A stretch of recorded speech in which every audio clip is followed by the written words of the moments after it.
আমাদের শখের বাগানের বরবটির গাছ। আমাদের শখের বাগানের বরবটি গাছগুলোতে এখন ভালো পরিমাণে বরবটি ধরে রয়েছে। আমাদের শখের বাগানের এই দিকটাই এই 3টি টবে কয়েকটি বরবটি গাছ রয়েছে এবং আমাদের শখের বাগানের মাচার কাছে আরও কয়েকটি টবে আমরা কিছু বরবটি গাছ লাগিয়েছি। এই বরবটি গাছগুলো থেকে আমরা পর্যাপ্ত পরিমাণে বরবটি তুলে খেতে পারি।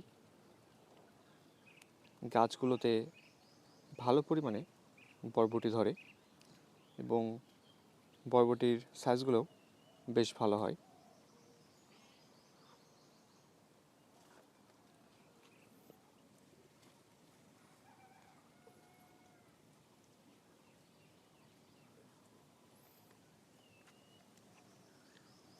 ভেতরের অংশে থোকায় থোকায় অনেক বরবটি ধরে রয়েছে।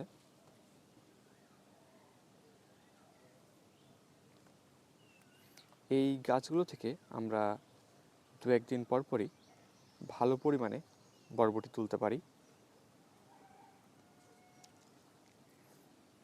এখনও গাছ থেকে অনেকগুলো বরবটি তোলা যাবে।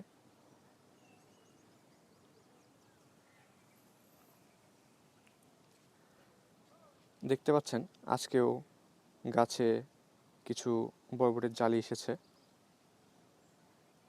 এখানে অনেকগুলো জালি বরবটি ধরে রয়েছে।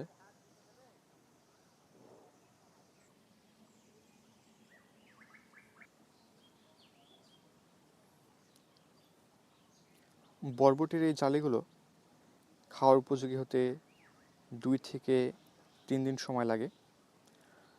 তার হলেই এই বরবটিগুলো উপযুক্ত হয়ে যায় খাওয়ার মতো। সামনে যে বরবটিগুলো দেখছেন এগুলো এখন খাওয়ার উপযুক্ত হয়ে গিয়েছে, এগুলো তুলে নেওয়া যাবে।